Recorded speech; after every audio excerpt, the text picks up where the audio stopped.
薄いのはプリズムパワーメイクアップカードレディ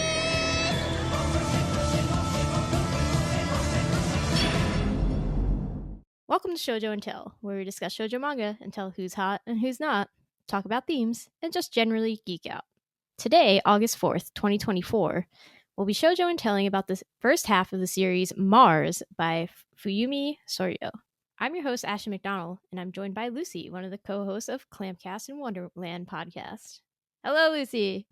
Hello. Yeah, as Ashley said, I am part of CLAMPcast and Wonderland. My co-host Robin was originally going to join us and may still join us for part 2, but she had a lot of things going on because she's an illustrator and works on conventions and stuff, so she's been very busy. So I am taking on this first episode by myself with Ashley, obviously. yeah.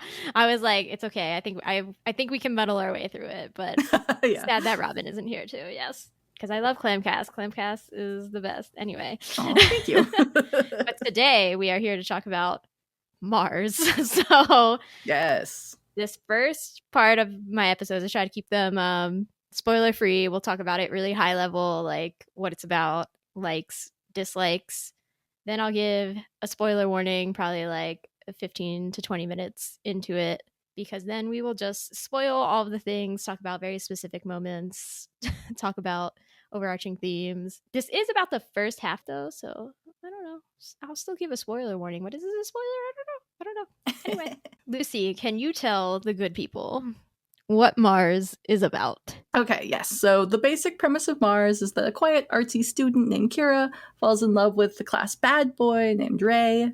He is also widely popular in the school and is a thrill-seeking motorcycle racer, while Kira is studious, kind of barely talks to her classmates, and is known for hating men. Which is such a funny way that they say that. Yeah, they're like, she just hates men. Shrug. Go on. I'm like, none of y'all gonna question that? All right, that's fine. Yeah, I'll just leave that there for now.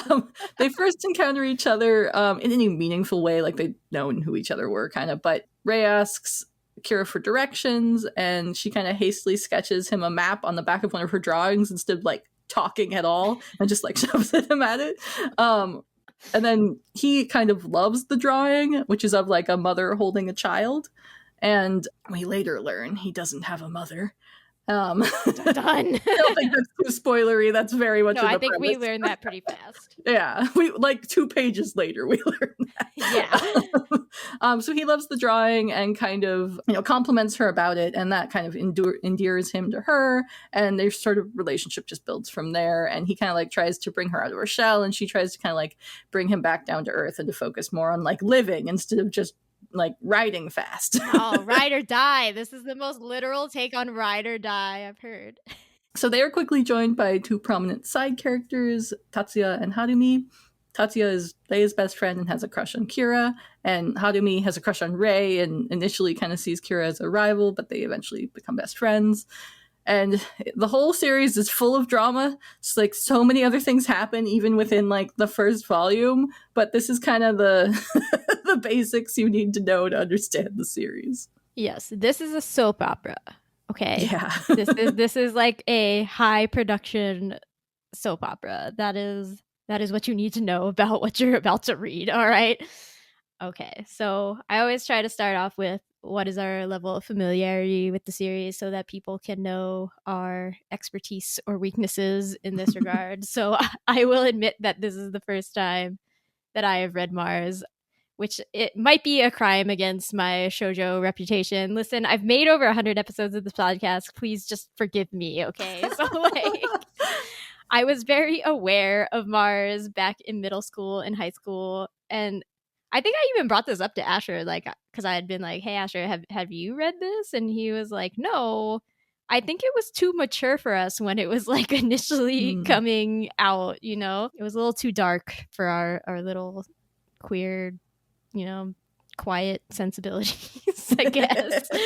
And obviously, I saw that Colleen of Colleen's Manga Rex, did cosplays from it that were really cool because Rei's so chic and cool or whatever. And Colleen has a video about it from 2022 where they also admitted that they were not reading it until right that time. So, we're all a little late to this party, okay? I don't know why you trust any of us to talk about shoujo manga. All right. Hey, there's a lot out there. It's hard. Yeah, it's hard. I'm trying my best, all right? And so I'm here in the year our Lord 2024 reading this for the first time. So that's me. Lucy, how about you? Yeah, I am the complete opposite. I read it as it was coming out in the US, starting in 2002, which for me was like sophomore year of high school, which dates me, but whatever. But it means that it was like, I was kind of mature enough to handle the stuff happening I was here. like, so you're slightly older than... Yeah. I think it hit at the right time where like, it was kind of refreshing to see something that was dealing with a lot of this stuff, even though now I'm like, oh, maybe not the best way, but you're like, maybe it's a little too 90s. Okay. yeah. And I loved the series at the time. I fell in love with the art a lot. Like, I think for years I tried to draw hair just as beautifully as this artist does, with like the flowing lines and stuff. Yeah. And the really pretty, like, stark silhouettes and stuff. It's just, it's so pretty. Yeah, but I haven't actually reread it, possibly since high school. Maybe I had like a reread in college or something, but I don't remember that much of it. I had like kind of vague memories that it was about an art student and like a kind of bad boy, but that was about as far as my memory went. Your memory blocked out all that trauma. All right. Yeah. It was too much. We're not gonna deal with that. All right. Yeah. That's good. So then I like to talk about our favorite aspects of the series and like why other people should read it. And I will not lie, even though it is so soap opera and so 90s, I was just immediately hooked. Like, I was like, I'm here. I love a good girl falls for a bad boy with a heart of gold story, like, and that's not to say that there were not moments in reading these 8 volumes where I was like, this is too far, like, it's just a little too much. I can't, it's breaking my my engagement with this a little bit, which we will get into. But even by volume 2, I was like, really? You just went for that? Like, all of that? Like, it's a lot. Okay. Yeah. But just like, it keeps it moving. I think I actually, I think I just did Hot Gimmick too, right? So Hot Gimmick is also like very melodramatic and like over the top, but in a trashier way. But it really does keep the story moving and keeps you engaged, kind of in the same way that this does, I feel. You're just really immersed in this. And the cute moments between Rei and Kira are just like really, really, really, really cute.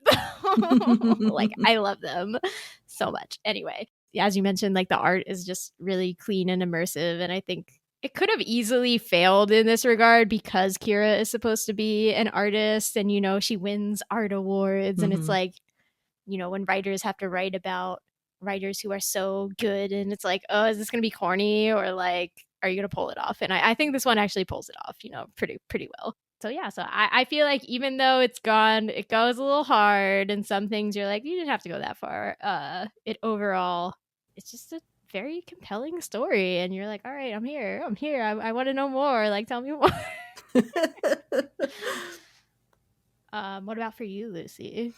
Oh yeah, I would agree that it's such an easy read. Like, you really do get sucked in and just kind of keep going and going. It's interesting you said that it doesn't feel trashy, because like, that's true. I don't know why it feels like it's super melodramatic. But maybe it's because it feels like they're getting the appropriate amount or giving the appropriate amount of weight to the serious stuff. Yes. It's just an unrealistic amount of serious stuff. Yes, exactly. But it's not being like tossed aside as like, and no to the next. Like, it seems to build and be treated kind of respectfully and debatably, maybe. It definitely is just like all of the things that happen. It's like, they're bad. Like, they're really, really bad. It's, again, just as you said, like, the amount of bad that happens at this one school in Tokyo is like, are you all okay? Is Japan okay? Like, I have questions, Yeah. Yeah.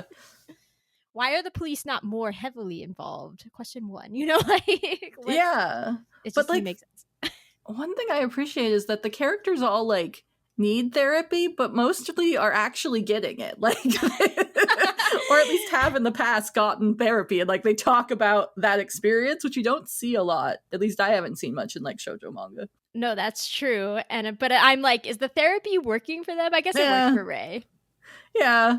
At least it seems like someone cared about them. Like there were like people in the like system that were concerned about these children. Which yeah. We get introduced to a cop who is like supposed to be taking care of troubled boys, and they have an actual conversation where they talk about, like, this isn't a spoiler, like whatever, this is some side thing they have a conversation where they talk about how Rei is a bit condemning of him because he's like, you can't do anything preventatively against this troubling character, and so like talking to you is nice and all, but I just feel like you can't really do anything in the end. And the cop is like, I'm doing my best, like basically. Yeah. And it's like, that felt very like real and honest. Yeah. In a way that was like, that's refreshing, as you say. Yeah. And like, there's a scene where he returns to his like clinician or whatever, the place where he had stayed for spoiler reasons. And there's kind of a line that's like, it's basically saying like, it's not a one and done recovery process. Like we're just trying to help you move forward with your life. It doesn't mean that like you will never have memories or reoccurrences or like it doesn't mean that it's gone forever and that you're completely cured and as if you were before all of the trauma happened, but we're giving you like the skills to deal with it. And I was like, wow, that's actually like a very important thing I think to say to somebody and to say to like teenagers reading this. Yeah. So again, yeah, it just has that weight to it that Hot Gimmick absolutely does not. Yeah, from what I've read of Hot Gimmick, no. No, Hot Gimmick tried, and you were like, yeah, you definitely fumbled the execution for that. That's like still a very fast, compelling read again, but just like, no, you definitely fumbled the execution of the seriousness of this. But like, that's okay, I guess. And I do have to say, as a teen, the fact that she was a nerdy art student also really hit home, because I was like in a group of nerdy art students who maybe weren't quite as quiet as Kira, but like some of them were dealing with levels of trauma and had, things going on. So it was kind of nice at the time to see those things being addressed, and also just see nerdy art student gets hot boy. It's always appreciated. Always good, right? Yeah. Like you always want to see it, it's so heartwarming. Yeah. I'm like, I live for this. Oh my god, what is wrong with me? Okay. Anyway, so that's the basic setup of Mars, and to stress, like, it was a really big deal back in the day. I don't know that like today we're like everybody's got to read Mars, or maybe we're starting to be like that again, because it goes in 20-year cycles, and now we're at that 20 years plus mark. So here we go. Yeah. Maybe we can get an anime out of it now or something. Yeah, right? I was like, it doesn't have an anime, right? It has live action adaptations. Yeah, I think so. Yeah. That's terrible. We don't like that. Let's go, animators. You always want to be bringing back the old IPs. We've got one. Let's see it. This is peak, like, late 90s, early 2000s style and stuff. Like, it would fit right in with what kids like right now, I think. Yes. Everything that is 80s especially is very cool. So like the old stuff is cool again. Just bring it back. Make an anime. You can do it. I believe in you. Okay. So Mars, I think this is also what lends to my belief that it's like, this isn't a series that people are still like, everybody has to read this, is that Mars is available, but only digitally from Kodansha Comics right now in English. I don't know about you, Lucy, but I personally did read the old Tokyo Pop versions, because I just was given those by my brother-in-law, and I'm not made of money, so I just go with what's easy. And I guess I don't care that the lettering changes mid-volume, because Tokyo Pop had no standards back in the day. It changes from volume to volume, just mid-volume. Like, it's cool. It's fine.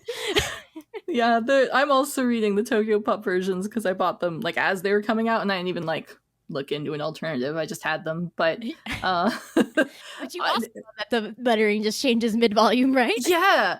Like there are times where I just want to like grab the text in a speech bubble and just like pull it down slightly. I'm like, what are you doing? Like, why were you like this, Tokyo Pop? Yeah, and I mean, I have to imagine it was harder in, 2002 than it is now with our advanced technology, but like, I feel like it wasn't that hard by 2002. I mean, honestly, again, I've been reading a lot of older Tokyo Pop things. I'm like, this was one of the better ones. Oh, God. Like, there was one volume, I think, where I noticed there was like, I'm pretty sure that's a speech bubble and there are no words in it. Like, but like Tokyo Pop had, I feel like in the very old Cardcaptor Sakura volumes, there's like a volume where you're like, that's a speech bubble and there are no words in it. Tokyo Pop, like, why did you do that? And like the janky lettering not being like aligned with the speech bubble, I was like, there were actually very few infractions in this for Tokyo Pop. But the caveat is for Tokyo Pop, so. Anyway, we're going to spoil all the things now, everybody. So, and there's like, it's a lot, okay? Like, we are not joking when we say a lot, okay? It's like, yeah. So much, all the content warnings, I guess, all the content warnings. All of them. Seriously, just assume it's going to be in this, whatever it is. whatever horrific thing lives in your heart, as the series insists lives in everybody's heart, like, it's there.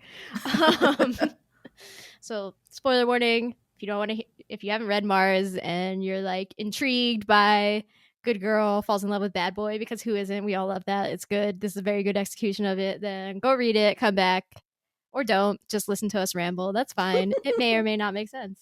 I don't know. So for the people who have read it, I want to clearly specify where we stopped, where volume 8 stops, because it's actually a little bit more than midway through the main series, I guess. I'm just including the like prequel book, A Horse with No Name, or whatever that's called, as something that we'll cover next time too. So we stopped right where Kira has told Rei that her stepfather raped her and that she is now going to go back to living with him because her mom got really, really sick and was in the hospital and they don't have enough money. And her mom wants Kira to go to college and all of these things. So she's like, well, the only support system we have is this man who I'm still technically married to.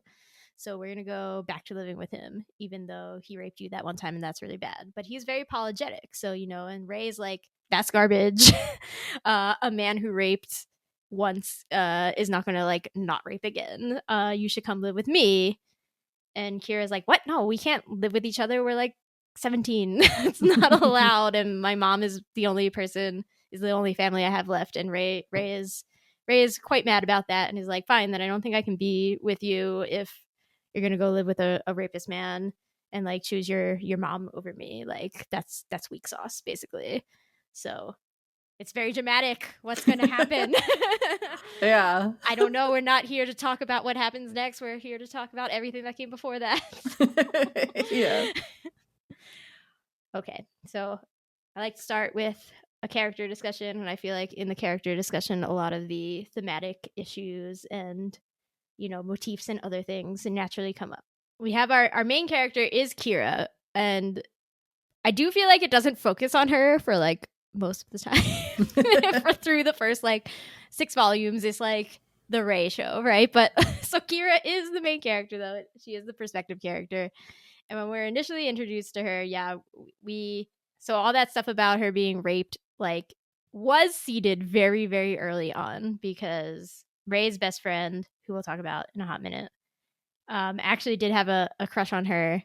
And he like, as in school you do, because there's lots of bodies in a very small classroom, like he just casually touched her hand at one point, like accidentally, I think even, and she like recoiled from his touch and he was like, that's weird, that's why we all think she hates men now. Right? Like, and you're like, okay, nobody's questioning that, just cool. So Kira recoiled from him, and we're like shown in the beginning that she's like excessively shy, doesn't really engage, she just paints people all day. And even though you would maybe think that an excessively shy person would not be great at capturing the essence of people, like, we get stories about how she's such a great painter. And the second volume goes into a story with another classmate where his paintings are very technically good but have no soul and all, that stereotypical storyline. So like Kira's like this master class in art, and we see her, and she's very innocent. She has pigtails. Her eyes are so big, so shoujo, you know. But as the story progresses, we get to hear about her dark backstory of being raped by her stepfather, and we get to see like, I feel like we see all the maturity through her hair too. Like obviously she talks to more people and becomes friends with them, and like that's fun. But visually, the motif is with her hair. Like she stops wearing it in pigtails eventually and just lets it be down. And you're like, look at this mature woman living free, going wild, riding motorcycles. Like, let's go. You know? And she also cries just so much, and should make me hate her. Just a lot, right? Like every volume, multiple times a volume. Yeah, I feel like every time Rei looks at her, she is crying. Like he has done something and she is crying. But somehow it's not annoying. You're right. Like it's not. I don't know. Right? Like I don't hate her. I feel like I should. In a little bit, you know, like I should be like, you're a little too weak for me, you know, but I'm like, all right, you know what? A lot happens to you. You can cry all you want. Go for it, girl. Well, I think it's that like she's crying for really good reasons. Like legitimately bad things are happening, and like her crying is kind of showing Rei that, hey, that thing was actually kind of messed up. I realize your own trauma has hidden that from you, but that's actually not great. And Rei's like, I should consider this a little more. I like that. I like that you've made me feel things, Kira. You know? Yeah. Well, and she also does show a lot of like personal strength. Like she's not just waiting for him and crying. She's like putting lots of effort into like supporting what he's doing, even if it's emotionally hard for her. Like with the racing and stuff. Like it's good. Like she feels like a fully fleshed out and like growing character, which is I think why it's not annoying. Like she's having emotions, but you understand why, and like there's a purpose behind it. It's like almost a little hard to take though, maybe that she's friends with Harumi now. Like Harumi becoming a good person is very hard. So let's explain Harumi so we can explain how that relates to Kira. So so Harumi used to be like not Rei's girlfriend, but Rei's like one of the women that he would just sleep with, because that's the kind of person that Rei was. You know, we get told that he, you know, was very much a playboy and had lots of different girls, but he never gave any of them his heart until Kira. So great. Whatever. So Harumi's one of those women who thinks that she really loves Rei, and I think she does. That's fine. I'm not questioning that. But so she gets very jealous that Rei is, you know, giving attention to Kira, and Kira's such a weirdo in the eyes of her classmates, who's, you know, being kind of low-key bullied. But like Harumi decides to escalate that pretty severely and is like, I'm not giving Rei to you. Like, you suck. And I'm going to break your fingers so that you can never paint again. And Kira's like very scared, obviously, and crying because she's Kira. But she's definitely just like, okay, fine, break my fingers because I like Rei a lot. You know, like breaking my fingers is not going to break my bond with Rei, basically. And, you know, Harumi's like shook by this, but I think she would have perhaps actually smashed her fingers, except that Rei comes and like stops that, right? And then Harumi's like her best friend, and you're like, what? Like, excuse me, Manga? I think that she did give in, because I think when Rei gets there, like, Harumi has left, but she was shook by the strength of Kira's will, actually. Yeah. But like then he goes and like hardcore threatens her life over it, and she's like, darn, you're scary. Okay, maybe playing with fire is not what I want with this guy. I'm gonna step back a little. At least that's how I interpret her reaction. Yeah. But it's just like, I don't know. Again, this is one of those things where you're like, everybody in this school seems like a really bad person, actually. Yeah. A really bad person and a really like hurt person. Like everyone in this school has like layers of trauma that are making them do bad things. It is intense. It's intense. And it really just, and we get told at one point, people from a fancier school come and they're like, wow, that's a really fancy school. Like, we are definitely not the fancy school. And I'm like, all right, you're not the fancy school, but like, are you the bad school? Like, that's still very unclear. Yeah. Are you just a regular school? Like, y'all are really wild if that's true. Yeah, like they don't act like they're in like the rough neighborhood or something, because like Kira's really like surprised when she visits Ray's apartment and it is in the rough neighborhood, so like Yeah. it doesn't seem like they're all these like hardened tiny criminals that have been ignored by society so far or whatever, but like No. But they behave like it. Yeah. Yeah. Evidence to the contrary. Yeah. And like all of them eventually get put into the like, nah, they're all like bad boys and girls with hearts of gold, and you're like, all of them? I don't know. Like Yeah. Hamasaki too, and you're like, okay, I don't know. So yeah, so Kira gets not her fingers smashed, but just like everybody's always threatening this girl, and then like Rei is scary, and she's just always crying because she's like, Rei, don't kill them. Like, Yeah. Yeah, definitely. you want to tell people more about Rei? Yeah, I feel like we've talked the most about him in the early part because he's the one that's got like all the plot around him for at least like God, maybe the first 6 volumes. It's all we're in his orbit. He's Mars, and we're in his orbit, man. Yeah, which kind of makes sense because like Kira's set up to be the kind of like normal, innocent, sweet girl. So we spent a lot of time kind of figuring out what makes Rei tick, and it's a lot of trauma, like we talked about. When we so much. Yeah, so much. And like he really does have this like kind of free-willing, doesn't care if he dies, just wants to go fast on his motorcycle. He does want to be a pro racer and is like very invested in that. So that is a kind of a fun backstory. Yeah, I guess his mom had died when he was very little, and he and his twin brother, who we didn't know that he had for like the first couple volumes, they kind of got shipped off by their father to live in LA with their aunt and uncle. And then eventually, once they've kind of come back to Japan from the States, they learn that their father is not their biological father. Their mom actually had an affair, and so they are illegitimate children, I guess. And this Unwanted.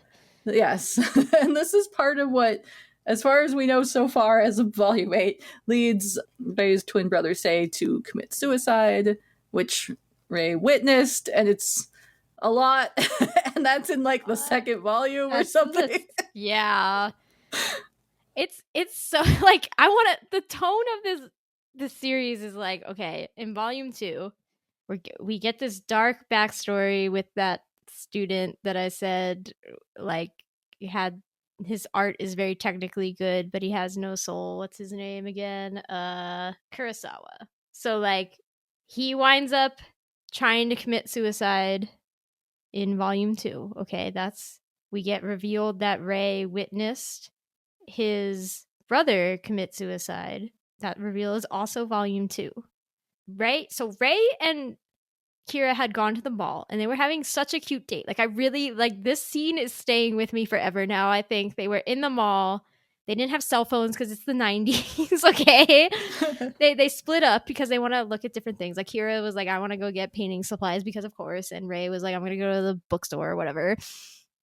And so a bunch of time, an undisclosed amount of time had passed, and they decided, mutually they got tired of where they were at and they were going to go meet each other. But they missed each other, and then they started to panic because they're like, where did they go? Did they leave without me? And they see each other on the escalator. They're going different ways on the escalator. And then Rei's like, no, stay there. And he goes like the wrong way on his side of the escalator to meet her where she's going to be. They embrace, and you can see in the background, like, everybody's so annoyed. Like, look at this PDA. It's so excessive. And as readers, you're like, oh my God, they're so cute, though. Like, it's just so cute. Like, the execution of it is adorable, okay? Then they go outside, and sirens start to go off, and Rei's starting to have, like, a PTSD attack, basically, because somebody has jumped off the roof of, I guess, the mall or some building around the mall, and also has committed suicide. This is all within volume 2. And you're just like, maybe this is a bit too far. Like, yeah, maybe it's a little too far. Yeah, it's a lot, and that's not even the last time that suicide or attempts happen. No. It's a lot. Let alone that we're done talking about it for sure. You know? Yeah. And even in the first 8 volumes, who knows what happens in the second 8 volumes? Yeah. Oh my God. I don't even know. Please don't know. Oh no. Yeah. And so a lot of what's happening with Rei is, again, this literal like take on ride or die. Like he's like, I'd rather die than not ride again. But also he's looking for his ride or die, which is now Kira, which is funny and heartwarming and sweet, you know? Great. Yeah. But he's also like, there's still really, really this question about like, why did Sei commit suicide? And I feel like the answer started to get really confusing to me. Yeah, I feel like maybe we're done with it with the series, but I feel like I still don't know definitively what happened. And maybe we can't, like maybe that's part of the point. Like he is gone and he didn't leave a note, so nobody knows for sure. I guess I'll just explain him very briefly about Sei. So he was Rei's twin brother. He was kind of billed early on in the series, especially as being very innocent, very kind, and very skilled at art. He reminds everyone of Kira, or Kira, I guess more appropriately, reminds everyone of him. So she gets a bit of a complex at one point about being compared to him, and is that the only reason Rei likes her and stuff? I mean, that is a fair complex to develop. It is. It's understandable. So there's kind of like, obviously a lot of angst around why he committed suicide, which, you know, makes sense. But at first, it's sort of thought that it was because Rei stole his girlfriend, Shiori, who we'll get to.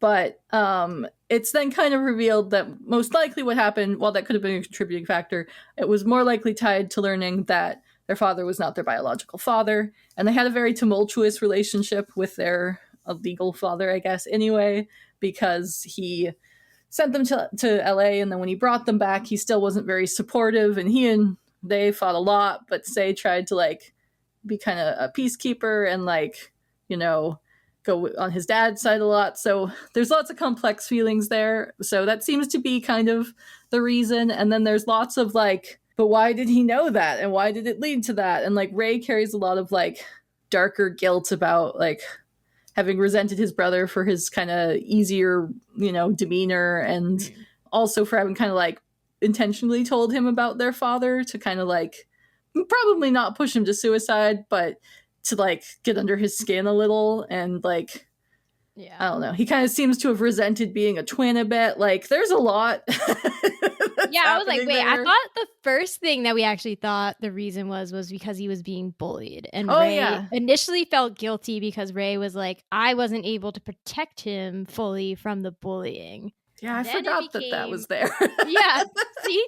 It's a whole journey, you know? Then we get this reveal that like, yeah, they were into the same girl, and they kind of had like, you know, not an actual threesome, but like the three of them were always together. So then like Shiori's like, well, they're interchangeable, but she had been with Sei and then like went with Rei, and that's the reason. And you're like, that doesn't feel right.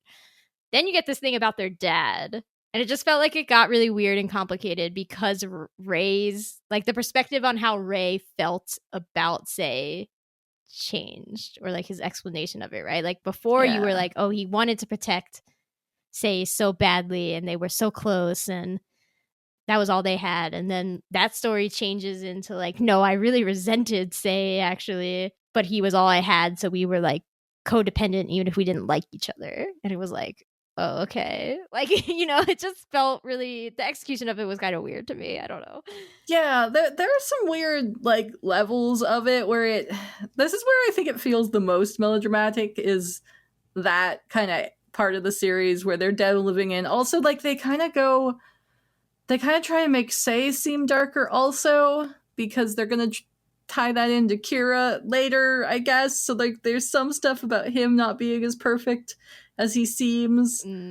But it also gets really twisted up with another character we're going to talk about later named Masao, who is also compared to both of them. So some of the details there I get mixed up on. But yeah, it feels like they kind of like decided to take it in an even darker direction than it already was at some point. And I don't know, there could be interesting stuff, especially if they come back to it later, that like no one we've talked to has an actually like reliable perspective on this, and like maybe there will be an outsider or like an adult, if not their actual parent. But who will actually like give us information about what was going on, because we're mainly just seeing like other people ask Rei about it, and then Rei ask like, or tell people about it, but it feels like he's hiding stuff, but that also seems like maybe he doesn't remember everything. Like there's this whole memory plot line where he doesn't actually remember the part about them being illegitimate children. Yeah, like suddenly that's like, oh yes, I remember now. It's because I told him that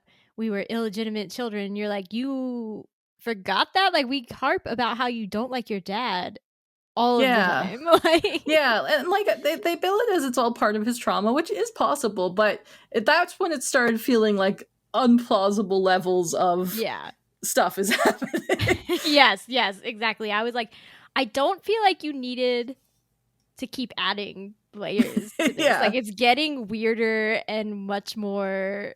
I'm taken out of this story each time we add more things. Like even the Shiori thing, we might as well talk about her now. So Shiori, I don't know, she's portrayed as one of these very cute, like everybody, all the guys really want to be with her because she's so cute and sweet and nice. But she also, and like again, Rei and Sei used to go to the fancy school that Shiori and another friend, Takemura, are from. And so like she shows up like revealing this plot line about like and it's like, oh, we thought we knew the story of Sei, and she's like, but guess what, like I was here coming between them. It was really a love story all along. And you're like, what? I don't, okay. And so like she keeps trying to get back with Rei. Like she's like, I know that you have a girlfriend now, but we were like, I still really love you, and even if Sei was still here, I would want to be with you. And I'm like, I think you should question the fact that he's not here. Like, is this possible? This does not traumatize you? I have a lot of questions. Anyway, yeah. So she's like trying really hard to get back with him. And like, yeah, this is like a whole volume of her just like coming between Rei and Kira, and like they're debating of what is more respectful kind of to say. And, she goes to really super extremes to get Rei to notice her. Like she stops eating, so Takemura comes and is like, you have to go see her because otherwise she's just gonna starve to death. And Rei's like, I hate feeding this demon cycle of her like manipulating me, into like seeing her. Like I need to break this cycle. And Kira's like, well, you do, but you don't want her to die, do you? Like you have to go see her. And it's just like, oh my gosh, what is happening, Yeah, her plotline is so frustrating because I think right after he finally rejects, well, not finally, but right after he rejects her early on, because she's like, aren't we together? And he's like, yeah, no. No. She then like steps in front of a car. Like she's like one of the suicide attempts that happens. And it's very extreme. And it's just such a frustrating plotline because also as soon as she appears, Kira's immediately like, oh, I can't be with him. Clearly he's going to be with this other girl. And I'm like, no, like talk to him. Like just because someone else likes your boyfriend doesn't mean your boyfriend likes them. And like they is showing no signs of wanting to actually be with her. Like he is clearly annoyed. And like even as it continues and like he's, not dating her, but like kind of helping her and they're going through the trauma and stuff. Kira keeps working through the trauma together, yes. Yeah. But Kira keeps stepping back as if like clearly this is going to be the end of their relationship and he's going to be with Shiori. And I was like, he has shown no signs that he wants that. Everything he said has been no. No. Like he's not. I wish he would stop, Yeah, like totally.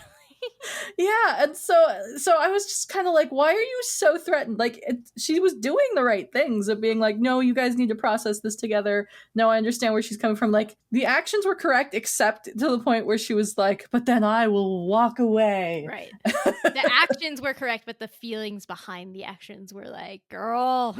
Yeah. And she does it a couple times where like someone shows interest in her hot and popular boyfriend and she's like, the end is here. And I'm like, he's shown no interest in this person.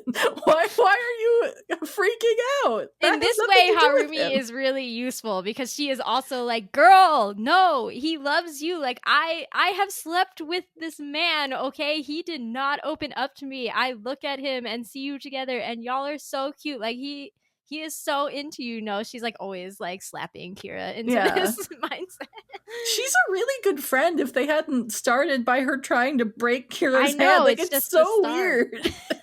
The start is like, but I have questions still. Like, you are gonna break this girl's fingers and like in this school system get away with it. Like you would have got like suspended maybe.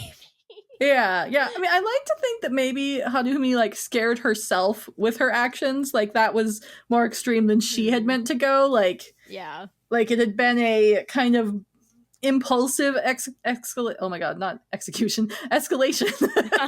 Where she'd Execution. of her hand. No, where she kind of like in the moment was so mad that she went that way. Because I feel like even in some of the like shots of her little like girl group of hangers Her little on, girl gang. yeah, I feel like even they were kind of like, oh crap, is this happening? So I feel like maybe she kind of freaked herself out with that level, and then these like threats freaked her out even more. But like, it's just so weird. I don't think I could ever trust her. Like if I was Kira. I think this is the one part where, like, again, maybe I'm going to compare it to Hot Gimmick again. Like, there's a very, very horrific incident in Hot Gimmick that then you're like, you can't walk that back. And admittedly, they kind of do keep like that character is wallowing the whole time then. And I feel like the problem with this is that like Harumi does that and then like I don't remember them ever bringing it up again. Maybe like once, you know, like they just like don't acknowledge it again. Yeah, like after a volume, you could pretty much completely forget that it ever happened, and it would not like, and in fact, it would make their relationship make more sense if you did. Yes. But you're just like, really? This doesn't ever come up again when y'all are like a little mad at each other? Like, I don't know. Right? Yeah. And I mean, I guess it sort of gives, you know, both like her and Tatsuya, who we haven't talked enough about yet, but are kind of like, oh, Tatsuya's doing his best. Yeah. Oh, he's doing everyone's best. But both of them act as kind of like foils for the characters that they're friends with, but also like eyes into the other partners. So like, because Haruhi's a little like harder than Kira, she can kind of like translate what's happening with Rei, and then Tatsuya is also kind of a sweet soul like Kira, so he can kind of translate for Rei what's happening with Kira. So like, they're very useful characters, but it is really weird to just continue to remember that Harumi was like one of our early antagonists who tried to break her fingers. Yes. Like was definitely gonna smash her fingers. Yeah. Like it's wild. Anyway. And that's a very good point, yeah. Because I think the volume that we ended on ends with, you know, like Harumi and Tatsuya meeting with Kira to be like, you should not just tell Rei. Please let us set him up so that he'll take it better, you know, about her stepfather raping her. They're like, don't just say that you live with him again and like all this stuff. And he comes over and he's like, why are the three of you whispering? What are you guys talking about? You know? Yeah. And they're like, oh no, our powers aren't gonna work this time, you know? Like, yeah. We've ruined it. I guess we should kind of explain who Tatsuya is. So he's Rei's best friend. He's also known Kira since junior high. So he kind of, for both of them, acts as this kind of like source of information and then general encouragement for their relationship. Like both of them will come and be like, how did they used to be? Were they like this 2 years ago? Yeah. Or like, what's the deal with this behavior? So how he's very doing useful. Now? Like, how's it going? You know? Yeah. And he also used to have a crush on Kira through junior high, which is why he's so like keyed into her, I guess. He gets over it pretty quickly. He doesn't have to threaten anyone to do it. No, yeah, he had a normal de-escalation. You were like, all right, thank you, Tatsuya. Yeah, he's like, oh, they're just very much into each other. I can let that go. Yeah. I do think he's the most well-adjusted and like happy character in the series. I mean, granted, there are still 8 more volumes, so poor thing, who knows? But like, he's a big brother. He like helped raise his kids. I think he had like a dead parent, but like, of the 4 of them, I think that means 3 of them had dead parents. So, like, unfortunately, that's like it's very low on the scale of trauma in this series. So, like, and he seems to have processed it well, and you know, seems to be a generally happy, as happy as he appears. He's a normal, high school boy. You're like, sometimes he's a little bit of a jerk. He likes sports. He's fun. You're like, yes, okay, this is a high school boy. I get it. He's good. Yeah.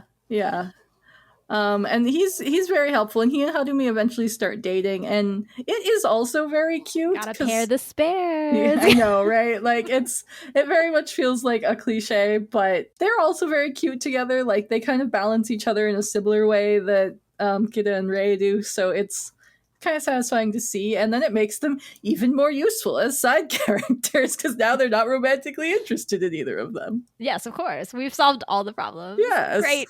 Let's go. You know, like it's good. It's good. Yeah. And Tatsuya, I feel like, is the most realistic. You know, people come like Harumi and Kira will come to him and be like, "You need to help us do this," and he's like, "What are you talking about? Whack jobs? No." Yeah, he has a very like understandable reaction to them being like, "Here's this crazy thing," and he's like, "No, no." That's crazy. Like, I need you to understand that. Like, he is not in the right manga for him, but like he's in the manga he needs to be in, but not the manga he deserves, you know? Yeah. I really worry for him though. We still have 8 volumes, and I don't remember anything about his character, so who knows? Oh, it could go wrong. It's true. I don't know. It could go wrong. So we'll see. Oh no. Tatsuya, stay a good boy. I love you. We need you. We need you to balance out all these wacko delinquents, man. Yeah, we need some grounding force here. We need some grounding force here. Okay.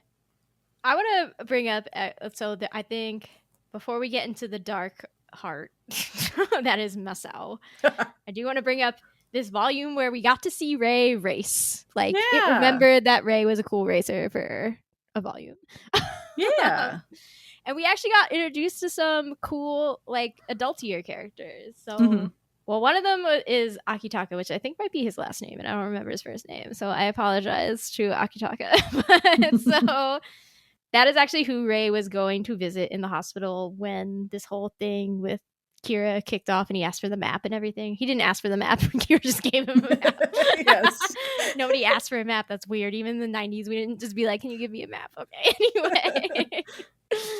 So Akitaka lost his leg in a racing accident and was no longer able to race anymore. And like now he's kind of this like coach, influence, fatherly figure to Rei. And trying to be like, "Rei, you go too fast. It's not all about being fast. You got to have like other techniques. You have to care about your life. You can't go fast if you're dead, you know?" Like he's trying to be pretty practical about this. So when he gets knocked out of the race, Rei is going to do this endurance race where you have to switch off with a partner. And Rei winds up in the race with Akitaka's wife, Kyoko. And you're like, "Oh my god, cool, thank you, 90s manga. You made a female racer. That's so cool." That's rare even today, you know, for it to be like a mixed gendered racing circuit. Like, Danica Patrick is a name everybody knows for a reason, you know? So like, it's like, cool. That's really cool. And she does seem cool. And everybody pays kind of like lip service to how she's actually like a really good racer who can keep up with the men. But by the end of the volume, so within the race, she breaks her finger, I think. Yeah. She breaks her finger because she accidentally like clipped another rider and they both fell. And so she got up and like continued to more slowly do her laps. But then when they switched out, they were like, "You're not going back in. Your finger is broken." Like, that's redonkulous. Right? And so Rei's like, "I'm just going to do the whole race on my own." And they're like, "Rei, that's no." But he does. He gets disqualified, but everybody's impressed by his, you know, performance. He's so fast and he endures, you know. So yeah. He like would have won if he hadn't broken the rule of like they have to each do half. Yeah. And he does over half. And yeah. It's intense. So everybody respects his grit, yes. Basically. Yes. But so by the end, Kyoko has decided that she's like, "All right, I broke my finger. I should stop racing. I'm just going to be a dutiful wife to Akitaka, who was their like coach through this," you know? And it's just like, why did you immediately make her less cool? Yeah. It was so frustrating because I was there for most of it because they were even making a big deal about how the bike was set up for him and he's really tall, so she was doing really well even using this bike that she could only like minimally adjust for her, like whenever she got on it or whatever. Yeah. So she was being built up as being really cool, and like her husband doesn't race anymore, and so like he could have been putting energy into like helping her, but he's putting all his energy into Lay, and like and so I was just like, oh, okay. She got so close to being able to be like Lay's cool race partner lady, and then they just took it away at the end of the volume. And so both were saying the 90s like did a cool thing, and then immediately we're like, but it's the 90s. Yeah, and that volume was rough with the like casual sexism where she'd just be like, well, violence is inherent to men, so women can't ever race as well as men. I was like, excuse me, what? I know. I was like, overall, this manga has been trying to grapple with this, like, what is violence for violence's sake? And it's always like coded as this like masculine thing, and you're like, but why? If we ever brought up that Harumi tried to smash Kira's fingers again, maybe we could see that it's not, huh? Did you think about that? Yeah. And like it's so close. Like they're like, because the character's really cool and like being treated really well, and they're so close, but then they just make these offhand sexist remarks that are like veiled as universal truths about women and men, and I'm like, that's not how that works. It's not how that works. Like, Fruits Basket taught me that girls can be violent and in gangs, you know? Like... Yeah.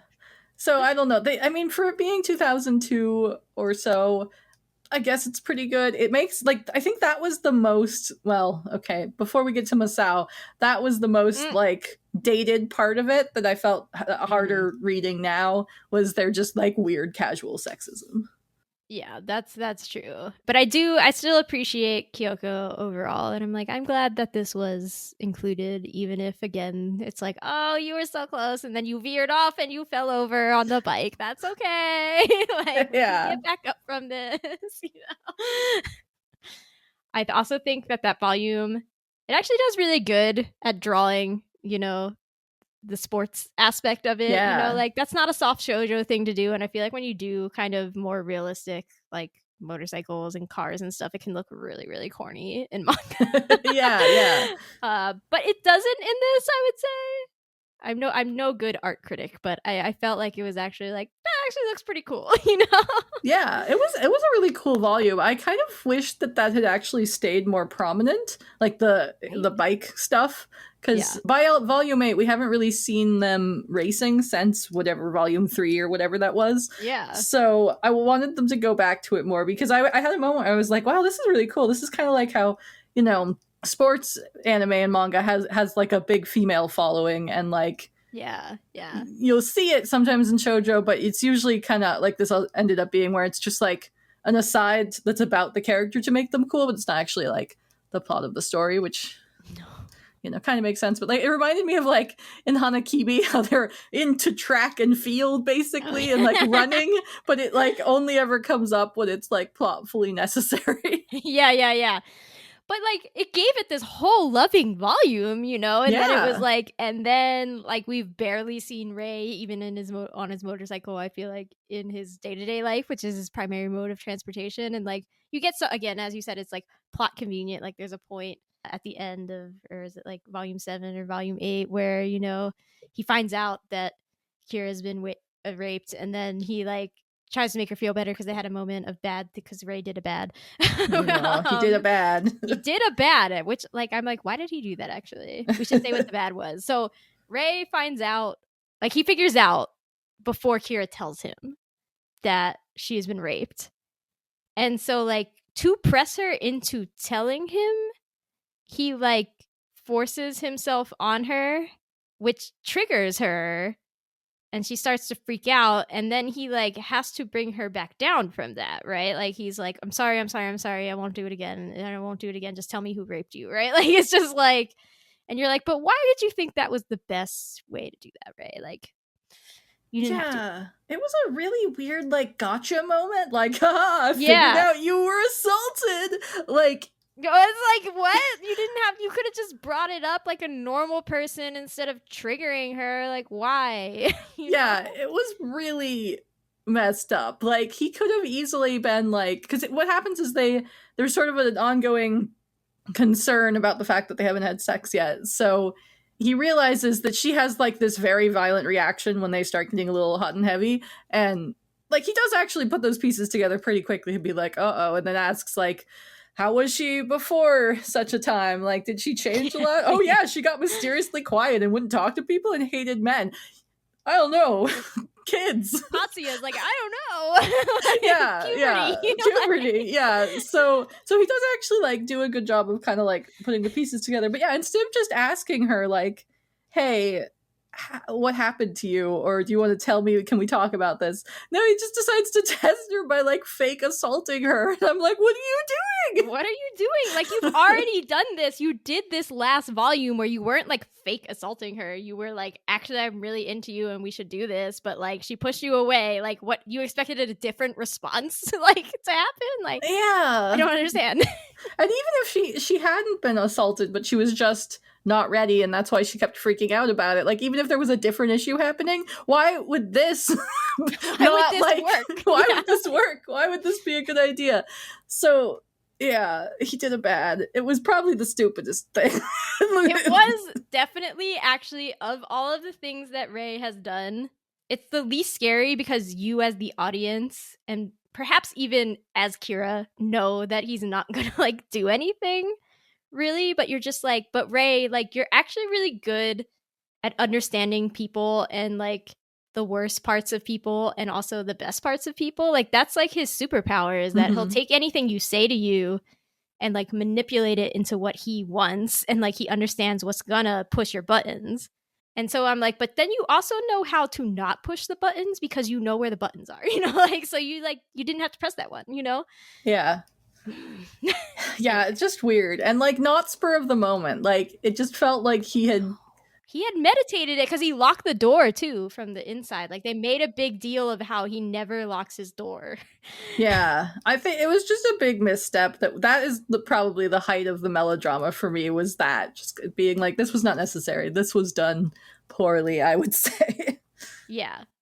And like, where I was leading with that is that we get a really cute scene where he like storms into the school and is like, I'm taking Kira. And all the teachers are like, what? No, you have to come to class. What are you doing? You can't just leave. Like, what are you doing? And they run, they go away on the motorcycle, and it's like a cool shot. And you're like, yes, babes together, love it. Like on the cool motorcycle. They go, they see some younger kids get bullied. Some bigger kids stomped on their sandcastle because it wasn't a cool enough sandcastle or whatever. Then they help them build like a really cool sandcastle and have this deep conversation about how no matter how much, life comes and destroys your sandcastles, they'll just keep rebuilding it over and over and over again. You're like, that's deep and poetic, and I love that for you. But why have the motorcycles not been here this whole time? And Rei, why did you do that? Like... Yeah, I think there was some excuse where he got hurt somewhere in there and couldn't use the motorcycle for a while. I don't remember. There were so many things that happened that I can't remember why. Oh yeah, he hurt his hand somehow briefly there for a little bit. Yeah, I don't remember how that happened. I think it has to do with Masao, who we should probably actually talk about. Oh yeah, we've been dancing around this terrible guy. So yeah. Please tell me about Masao. Okay, so he's a freshman. He's so pretty, which they tell us frequently, that he's constantly being mistaken for a girl, and he has very, like, effeminate mannerisms, but he has a dark side, as we learn eventually, and he has been indirectly responsible for at least 2 deaths, and is very much painted as, like, a psychopath or something by the point we are in the series. He also has his sights set on Rei as kind of like a kindred spirit. But when they first introduced that concept, it's very much like he has a crush on Rei, which he might. But there is a lot of very unfortunate gay panic about this character that ends up to be kind of like a psychopath that I could have done without, personally. It really wasn't important in the end. Yeah, no. So it led to they saying very like homophobic things. And to the series' credit, at least everybody else was like, what? Right? I was like, gosh, that everybody else was like, Rei, why did you say that to him? Like, you don't have to be like that. And I was like, that's pretty good, actually. Yeah, and maybe it was supposed to be pushing it off that he doesn't feel that way. He was just trying to get this person to go away as easily as possible or whatever. But like, he never really shows us any side of himself that isn't kind of homophobic. So like, that's still a lingering annoyance in my mind, personally. Yeah, I just think it's good that the series at least was like, that's a condemnable action. Yeah, you know? like everyone who heard it was like, including, like, because he said it in front of like a classroom of students, everyone was horrified. Many people were saying like, what? That's so horrible. You can't do that. Like, Kira was offended. Like, everyone was offended. So at least clearly he was in the wrong, which makes me like not hate that it was in the manga. It does make me like trust his character less because he hasn't really walked it back. And I mean, he continues to hate Masao, and the character is really set up to be maybe not hateable, but very much antagonistic and kind of scary. So like, his distrust and hatred is not necessarily a homophobia, but like, we haven't had any counterpoint to show that he isn't just generally homophobic. So I have general concerns about his character that haven't been resolved yet. So we'll see. Yeah, it was just a really weird, like, overall. Then we also get the thing where he's like, well, I like Kira too, and Rei's like, are you bi? And it's just like a way to make him seem really innocent and like the complete opposite of what he actually is. And you're like, I didn't need this shock value. Like, it's fine. Yeah, and like, ultimately it seems like not necessarily a sexual attraction so much as just like a crazy person attraction, which is also not great. He has big Delandau from Escaflowne. Yeah, yeah, 100%. Like, and I mean, it's an interesting character type. We're still kind of in this plot line, so I'm not entirely sure where they're going to conclude with him. This is where we get the whole everyone has darkness. And Sei and Kira also had darkness because they also remind us of Masao, and everyone's reminded of themselves by Masao somehow. Yeah.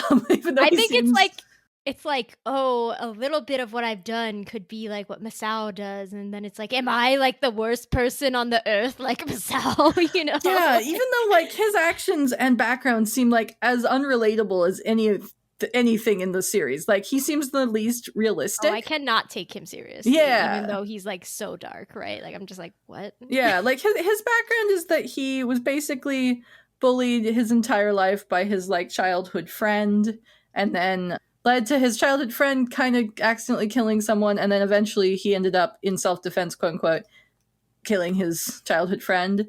So those are the, you know, the deaths that have occurred around him. But we're pretty much led to believe that he always was a little bit untethered from reality, maybe. Like, he's very much given that like sociopath or psychopath characteristic of like not caring about other people's emotions and having very strange emotions himself, and having this fixation on death and dying in a very like unrealistic probably way. Like, he does not feel like everything else in the manga pretty much feels like realistic trauma things that can and do happen. He feels the least realistic. Yeah, because I would argue he's not even having feelings. Like, he has philosophies. Like, he's here to spout philosophy at us without like divorce from the human emotions, because he doesn't care about other people's emotions or even seemingly his own. And so he's just like, I want to tell you about true human nature. Look at me. If you think it's all darkness when you look at me and that's how you would paint me in my aura, like, that's the true void of human nature. And it's just like, what are you talking about? How old are you? 14? Like, what? Get out of my face, you know? He's very much there to try and like just push they to being as dark as possible. And at this point, like, his character, I think, is pretty much dealt with. Like, I think he's not incarcerated, but back in a mental institution or something. He's in a mental institution. So like, he is, I mean, we probably will see more of him, but his arc is more or less concluded, but like the ramifications of it on all the other characters are still kind of happening. So it'll be interesting to kind of see where that goes from there. Yeah, no, he's definitely like the most plot device-y one of any of them, right? Yeah. He's totally just there to be like, Kira, look at the darkness within your own heart. Also, look at the darkness that Rei institutes upon people. And it's like, hasn't Kira seen Rei beat up like a lot of people, like threaten them? Like, she knows, doesn't she? Yeah, and her best friend once tried to break her hand. I will not get over that. She knows, you know, like I think her best friend who was one of Rei's like ex-lover, like, you know, like she's in it. She knows. Yeah. I don't think I needed this. Yeah, there's also the kind of problematic side where he hints at her rape, being like, oh, does Rei know yet? And stuff. And that kind of it like touches on equating the like abuse she received with the abuse they have done to people, and I don't love that. Like it's not full on saying that, but it gets a little too close for comfort for me.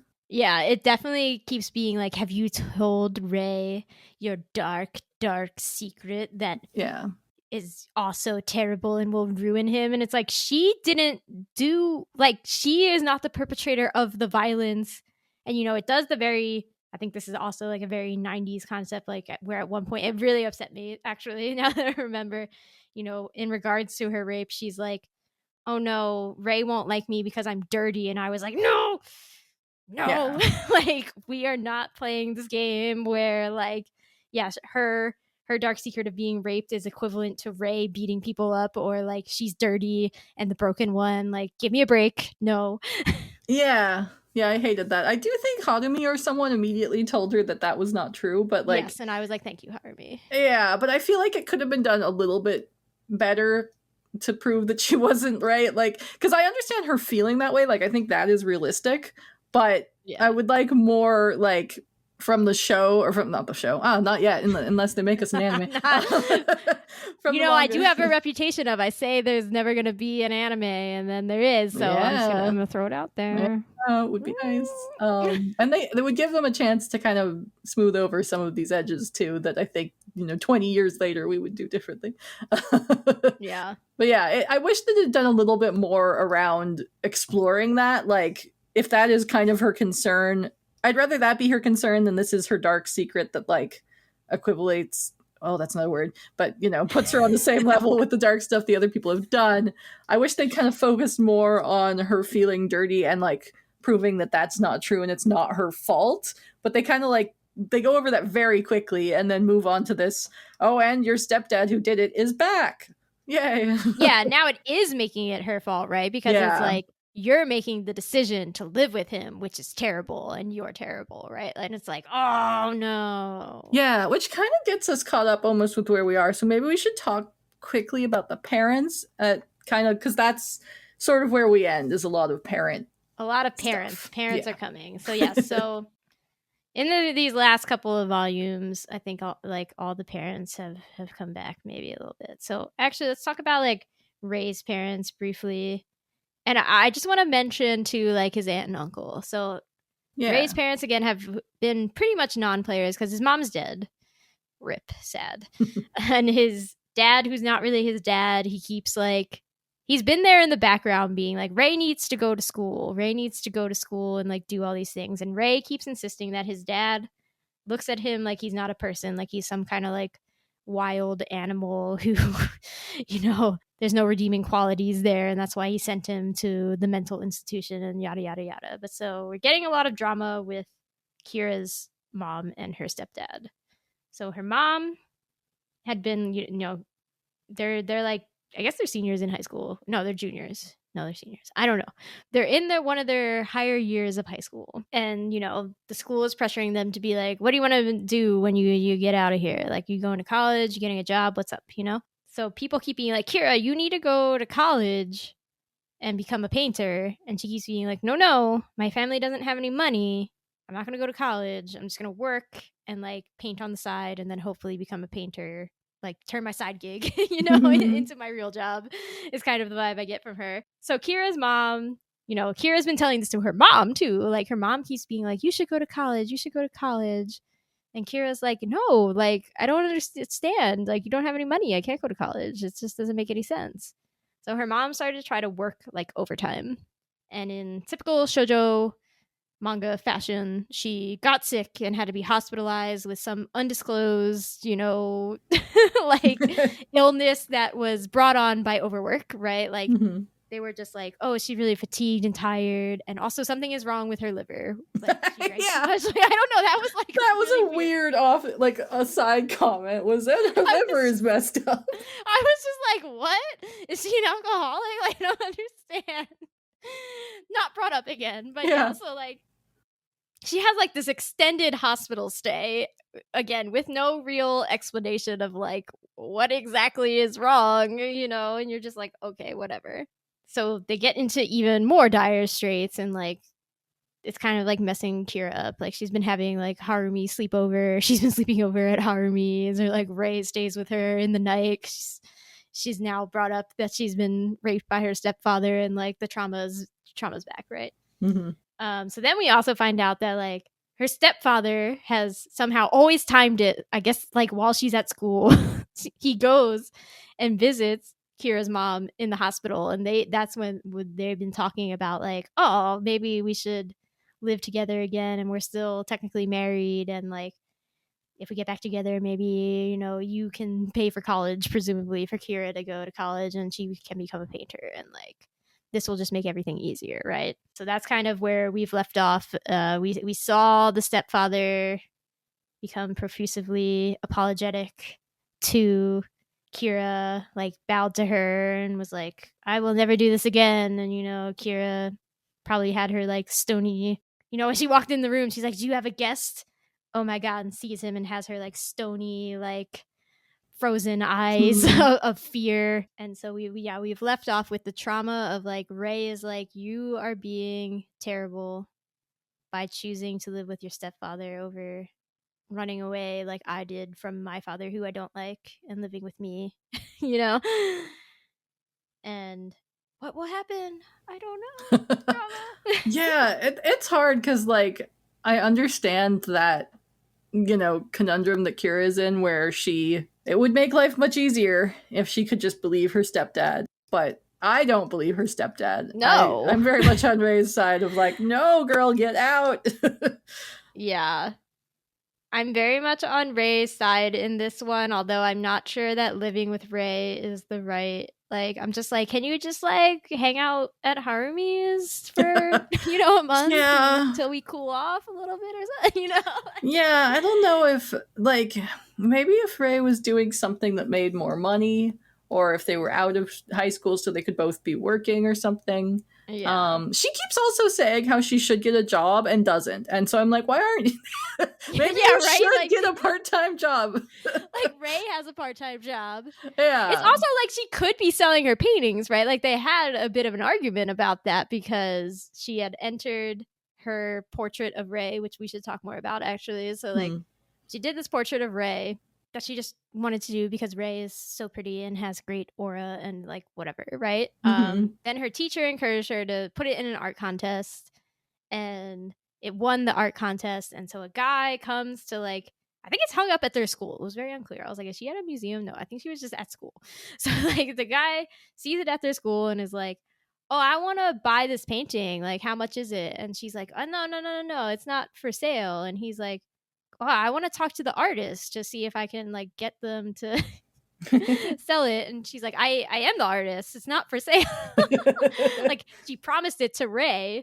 And then she tells the story to Rei, and Rei's like, you could have made money off of the painting. Like you should have totally sold it to that guy and gotten money, like for sure. And she's like, what? Like, so like, I just feel like even if she didn't get a part-time job, like I know it's before Etsy and like the internet and all this stuff, but like she knows there's an appetite. She could just be like painting and like putting it out there, and like seeing what happens, but she's not. I don't know. Yeah. I mean, it's possible, now that we say that, it's possible she actually does have a part-time job and that's where she was. Like, I think that's like a gallery in her school, so maybe she was working there? I was also kind of confused. Money for that? I don't know. I know my school had a gallery, but we certainly didn't get paid to like stand at the counter or anything. Like, yeah, I was like, I don't think she would get paid for that though. Like, you do get the sense that she's the president of the art club now. Yeah. So like she has a lot more, she has to stay longer after school all the time for that, and you're like, all right, is that better than your mom's health? Yeah. Well, and she might be in a bunch of college prep courses just in case. Like I know Japan has a lot of like extracurricular but curricular like academic classes and things to prep you for exams and things. So it may just be that she is too busy for a part-time job without like sacrificing one of those things. Yeah. But she just kind of says offhandedly, oh, I could get a part-time job, but then doesn't, even though they're having all these money struggles. So I was kind of like, well, could you do that? Could you do that? Like, you know that Rei works all the time at night at his construction job. Yeah. Well, and we've definitely seen in other shoujo where people have part-time jobs. Like, it's not like a thing that does not happen in Japan. So I don't know. Yeah. I don't know. Maybe I feel like we saw that Harumi has a part-time job too. Like, yeah, I think so. So who knows? But maybe she will get a part-time job in one of the upcoming volumes and move in with Rei, and they'll be live happy ever after. Yay! Yes. The end. They're all good.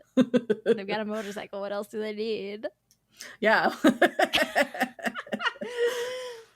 Okay. I do feel like we should talk about this portrait that she does do of Rei. It is actually the first thing that you see when you open volume 1, even though it does not come up as a plot point, I think, until like volume 4 or something, you know? Yeah, which I really liked. And we should probably mention that it didn't come up because of all the drama that we were discussing, but in the early volumes especially, there's this thing about her wanting to paint him. And at first he's really uncomfortable being modeled, or being a model and being painted, but he kind of gets over it and really enjoys being there with her. And there's this whole like early on before they're dating agreement where like he says, oh, I owe you for the map or something, and you can even have my body if you want. And she says, yes, I want your body, and she wants it to like model. So there's this ongoing thing about like him really wanting a painting from her. Like the whole thing with that other art student was he like stole one of her the sketch that Rei had kind of like fallen in love with, and then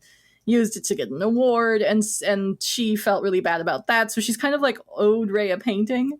And I love that, though, like you said, and the first thing you see is this Mars painting, even though like there's the other like mother and child painting that we see more prominently for the first couple volumes. So I like that they like knew about that and planted it really early on. Yeah. It was very interesting because reading the first page, again, I go into so many things and I'm just like, I don't really know anything. I'm super ignorant, you know, like whatever. And so like reading, you know, the text and knowing nothing about any of them from page 1, this is the first portrait I drew. The model was a 17-year-old boy. I titled it Mars. Mars signifies 2 things. One is the planet. The other is a soldier, the god of war. And I thought that actually might have been from the perspective of the author. And I think it's like purposely maybe confusing like that. But I was like, oh, I guess it's from the perspective of Kira. You know, so yeah, so you get told immediately like why it's called Mars, and you don't know anything. And it's this painting.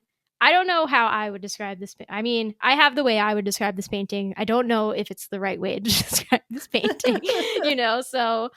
You know, it has Rei. He has no shirt. He's like in the center of these kind of strands of ribbon, or like it kind of looks like he's blooming out of a flower, or like he's some weird alien creature to me, you know?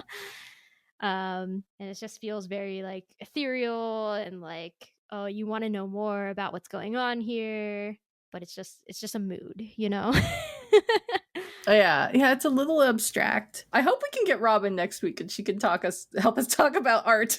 I know. I was like, we're missing Robin, who is the one who can art. Yeah, I will say it does also remind me of drawing in middle school and high school, and probably now, where I wanted to draw a pretty person, but I didn't want to deal with like hands. So it like that is one of the weaker points of this manga artist's drawing skills. I will say, whenever they hold hands, I'm just like, they have the same hand. That's like not. Oh, that's there's true. No contours there, you know. Yeah, they're not the worst hands I've seen. No, but you're right. I'm not trying to say they're bad. I'm just trying to say that, like, given the prettiness of the rest of the art, like the hands are definitely one of the weaker points of the manga artist's drawing. Hands are so hard. I get you. I get it. You know, yeah. So they had to make sure they weren't breaking the what I said earlier about how, like, if you make a story about some great artist, whether that's visual art or like writing or whatever it may be, right? Like music, you have to. It's really hard to maintain that because you feel like you could really mess it up, and everybody will be like, "That's not the best art I've ever seen," or whatever. Yeah, it's really So she hard. just avoided that because she was like, "I'm not going to draw hands." Yeah. I love that. I think it being called Mars, like, again, it just feels like, again, he's an alien in this. I'm like, I get it. And I like the overall theme of it being like, there's this, I guess it's this very iconic image of Rei kissing the like statue or whatever, the bust.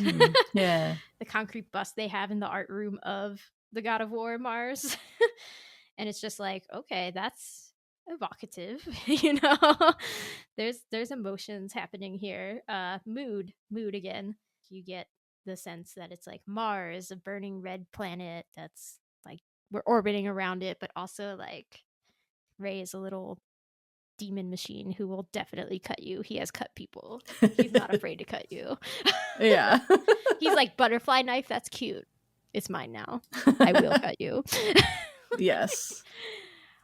I will say that this is also one of the rare shoujo manga. This is unrelated to anything. It's just something that I wrote down in the notes that we didn't bring up yet. So I want to make sure I acknowledge it. It's one of the weird shoujo manga or manga generally where they don't have a school uniform. Yeah. I think the only other one I could think of was Lovely Complex is also like that. They get to always just be wearing their fun 90s fashion or whatever. And I'm just like, going back to the point we were trying to make earlier about like this school seems to be full of delinquents. Like, does that contribute to it? Is that supposed to be a signifier of it? I really don't know. I think they just wanted to draw cool fashion. Like, I don't know. Yeah, that's interesting because it took me a couple of volumes before I noticed that because I didn't go to a school with a uniform. So to me, high schoolers in normal clothes just at school just feels normal. And then at some point I was like, oh, they're not wearing uniforms. And usually in shoujo they are.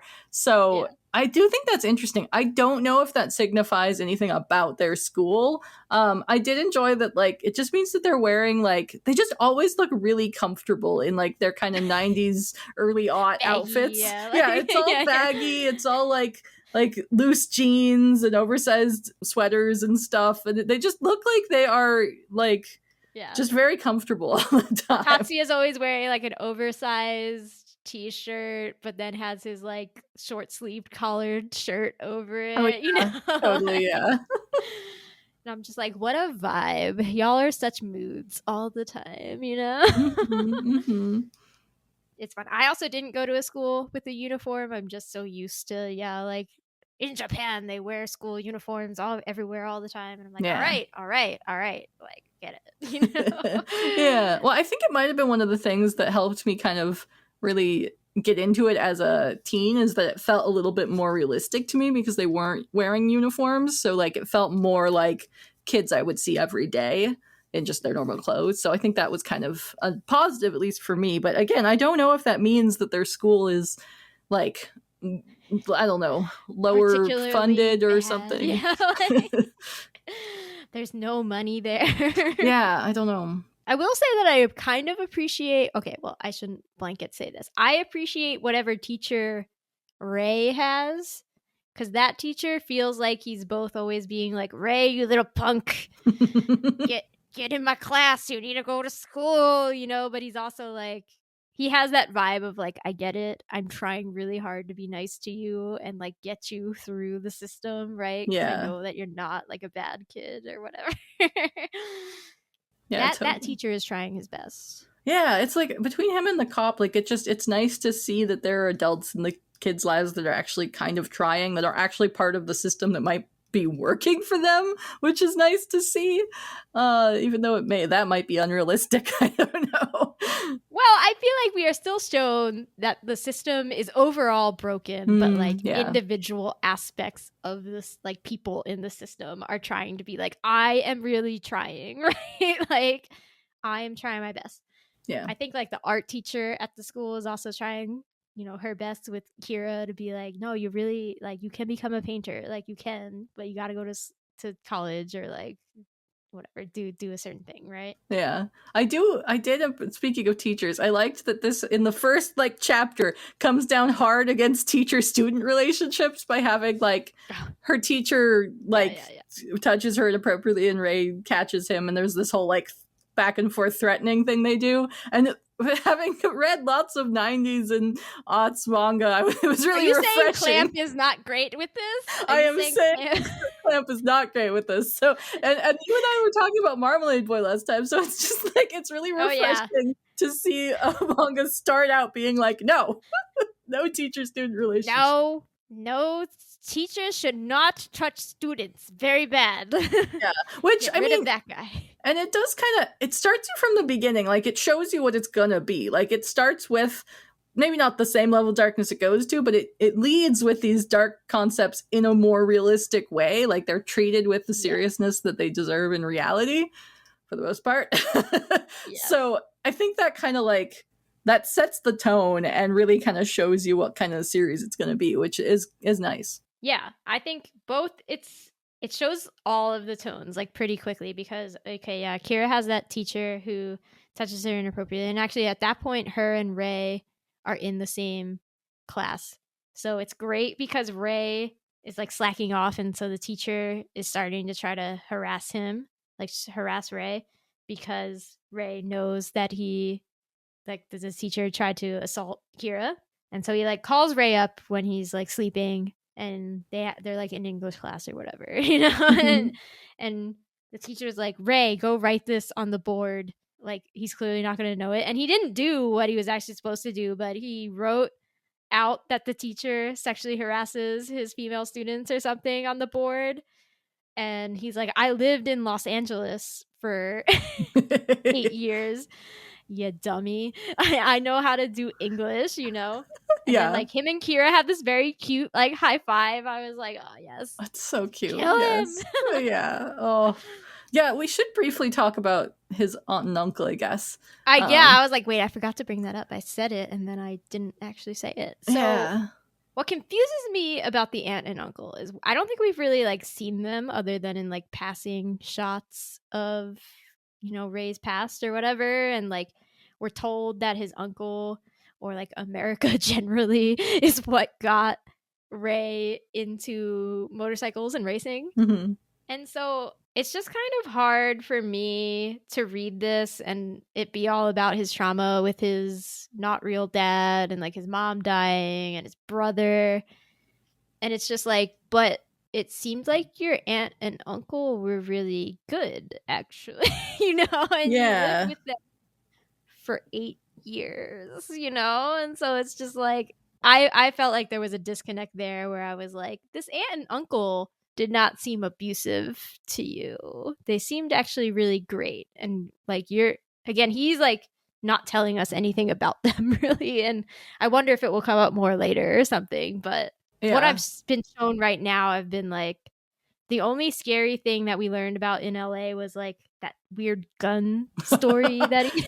Yeah. Oh, I have so many feelings about that. I'll come back to it. Please explain that story, because I was just like, that was wild. Oh my god, it was crazy. I do want to quickly say the aunt and uncle thing to me kind of makes sense because I feel like that was like the good part of his and Sei's life, and like despite having lost their mother, they had like a really good life in LA, and then their dad kind of forces them to come back, and that's when like Rei starts acting out, and when like he and Sei start kind of fighting and yeah, so I feel like that's, and when there's that big fight with his dad that we still haven't like seen his dad. He's always like off camera.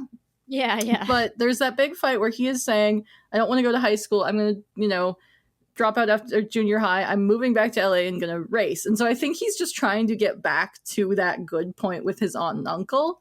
I'm very curious about his aunt and uncle and like their role in his life still. Like, is he still in contact with them? Like, I would like to see like we more. just don't get a lot, you know, and that I guess I just want more because they just seemed good. Yeah, right. They seem like good, supportive, like parental figures. But no, okay. So the stupid gun storyline. Yeah, please tell me about the stupid America gun storyline. Makes me so mad. I have to go on a little rant because, like, though I was not raised with guns, despite the obvious like America cliche, I did come from people in Montana who do like hunting, and like my husband does hunting, so now I know about like gun safety. And like I think most people who use guns like that have like you're supposed to lock your gun away. You never leave your gun loaded. Like there are all these like rules that sensible gun owners follow. And so the fact that these people are set up to be like these good role models, but his uncle just has a gun, he leaves in a drawer and like cleans every night. Ray knows where it is exactly, you know? Yeah, and Ray makes, so the actual story that happens is, I think someone's bullying his brother or something, and Ray gets really fired up, and so steals the gun from his uncle and goes and literally like shoves the gun in this guy's mouth and is going to kill him, except that the gun doesn't have bullets in it, because he says in this offhand comments it's because his uncle forgot to put the bullets back, and I was like, no, you never, why would you ever leave bullets in a gun? No, it's not safe at all. And it was, I mean, I understand it's just a big cliche of the gun violence in America, which like maybe we do deserve, but not the violence. We maybe deserve the critique about it, but it was a frustrating scene. Yeah, I was definitely like, okay, there is some low-key commentary on America happening through this I lived in LA for 8 years thing happening. Yeah. And like that story was just, it was just ridiculous because like not only does he go get the gun, but as you said, he shoves it in this like 10, he's 10. Yeah. I want to emphasize that as well. They're 10. And he goes and gets his handgun and shoves it in another 10-year-old or like 12-year-old's mouth. And you're just like, what? You know, like it felt like an extra special level of escalation that we didn't necessarily need at this point. You know? Yeah, it also makes me really wonder about like where in LA, and I don't know like the neighborhoods of LA, but like was he living in a really rough area? Is that what we were supposed to think? Because it feels like his father is wealthy, and so I feel like he was probably going to be taken care of, especially if he was able to be sent to these people, like that they probably weren't in hard times or they were getting money support from his dad or whatever, like, but are they living in a really rough area? Like, I need more information to make this make sense. I don't know if we'll get it. We'll see. Whatever. I always enjoy seeing manga portray America. I know. I was like, I love this. Ray had one shirt that was like LA and then it said Lost Angels, and I was like, dope. Love this for you. Love this shirt. So good. He's often wearing LA paraphernalia, and I'm like, get it. Yeah, which I think as a character trait is really interesting, that he is just like kind of still stuck on this good part of his life. Like maybe that's why he still cares about racing beyond just enjoying racing. Like maybe it's partially calling back to this like the best part of his life when he had like a supportive, you know, parents, and his brother and him were getting along, and he had a hobby, and you know, apparently free access to firearms, but in America it's all good in the hood, you know. Yeah, I guess it's just, it was a little odd, but I really hope that we get more, because I assume we're going to get more about his dad, possibly both dads, biological and not, I assume is going to be part of the second help. Yeah. So I'm hoping that in the second part we're going to get more about maybe his aunt and uncle too, and as we learn more about like maybe his time there. I don't know. Hopefully. I feel like we also didn't mention Kira doesn't have a dad because he got hit in a car accident by a motorcycle. Like a motorcycle caused it. So her mom has lots of like trauma about that, and less hatred of Ray. Well, maybe not hatred, but distrust. Yes. Ray. Super distrust Ray. So like that is also something that we're like, okay, it's there in the background, mentioned early on, kind of still lingering. Like you're like, is that gonna come back? Anything that you're like, I don't know. I was a little unsuspecting because it felt like we were going, like each volume kind of had its own little micro plot for a while there. And I felt like certain things maybe weren't going to come back up again, but now I see that I can't trust it. So I'm just like, okay. Yeah. You know? I think it's been pretty good about planting things, like not just the Mars painting, but like Kira's reaction to men. And like they built that up for a long time. And like, mentioning Ray's past, like I think that they pretty much know or knew what they were doing from the beginning. Whether, I'm sure there some things changed along the way or whatever. I wonder personally if Say was a later addition, or if they always knew that he had a twin brother, but they probably did. But I am really curious to see like what things have we seen already that we don't realize are, leading us to something in the next 8 volumes. I'm apprehensive. Yeah. I just hope Tatsuya makes it out alive and well. Tatsuya still be a good boy by the end. Yeah. Okay, so normally we do shipping corner, but I think we can save that for the next time, and hopefully Robin will be here and it will be so fun. So yes, yeah. Robin can school us on art because we're like, I don't know, drawing's good. I don't know. Yeah. And we talked about the cute moments a lot. Like, I really do enjoy the building of their relationship. Like, I like that it's a lot about them needing to learn to communicate and like grow together, and they're a cute couple, and you kind of see them each as individual people, which is really nice too. And so I enjoy our main couple so far.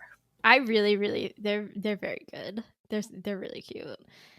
I've also started to like several. Now I like forget one, but I was definitely watching a dance music video for a song called "Safe with Me" by Griffin, like an hour before recording, and Asher was like, "What are you doing?" And I was like, "The manga just reminded me of this song." Okay, like I wanted to listen to, and I'm like, "Ooh, maybe I should make a little like set list or something to go with." Ooh, that'd be when fun. we get to the end of it. That could be fun. Yeah. Because I do have a song called Ride or Die by the Knox that I also really like and keep thinking of. Amazing.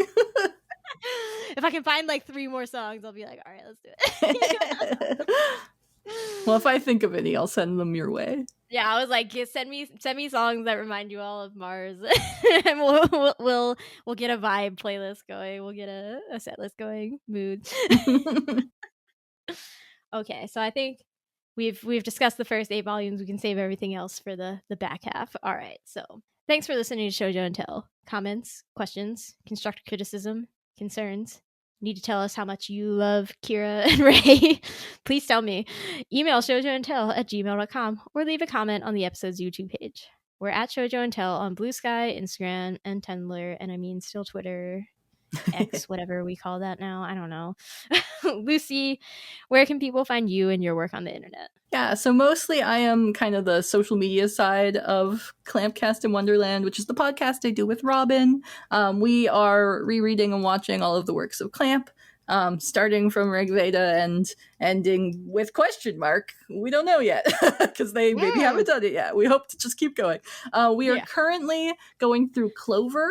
The manga for Clover right now. We just finished Cardcaptor Sakura after like a year of being stuck in Cardcaptor Sakura, just because there's so much. Y'all had to watch the anime too, so that's really we love it, but it's just a lot. So we're currently on Clover, really enjoying it. So you can listen to our podcast, CLAMPcast in Wonderland, and on the major social media, we're CLAMPcast Pod. We're mostly on Twitter/X and kind of Blue Sky, and I usually try and update Instagram and Facebook like when an episode comes out, but where I'm doing the kind of more like chatting and retweeting and stuff is pretty much Twitter, just because it's still got so many more people on it. I know. I'm like, my biggest following is still on Twitter, and so I'm like, I can't just abandon this. Yeah, I'm just like, I can't quite quit you. I know. I want to, but I'm just like, I'm not that strong. Like, I mostly, admittedly, I don't say this in a like I don't care about my audience way. I just am very deeply concerned about our media consumption habits and like marketing and like making people feel like they have to listen to my podcast. Like, I'm like, you don't have to. Like, I make it out of love. You listen, you don't listen. Yeah. Like, that doesn't matter to me. Like, I'm glad that you do or do not listen. You know, like whatever. That's fine. But I'm also like, well, I don't want nobody to find it. You know, like I did spend like 5 years getting almost 2,000 followers on Twitter. Like, come on. Yeah, it's hard. So it's a catch, you know. Damn you, Elon Musk. Anyway, are you excited every time you see a new episode from us? If so, please consider leaving a rating on Apple Podcasts. This will help the podcast reach more hearts, or at least ears. Thanks again for listening. We'll be back next time for the second half of Mars. So that's going to be volumes 9 through 15. And it will also include the prequel volume, A Horse with No Name. Where will this soap opera go next? I really don't know. Stay tuned to find out. Until then, bye. Bye. Hey. You've got one too, on your back. You know, a plum. I can see it. I do, really? Are you sure? Yeah, it's only a little one though.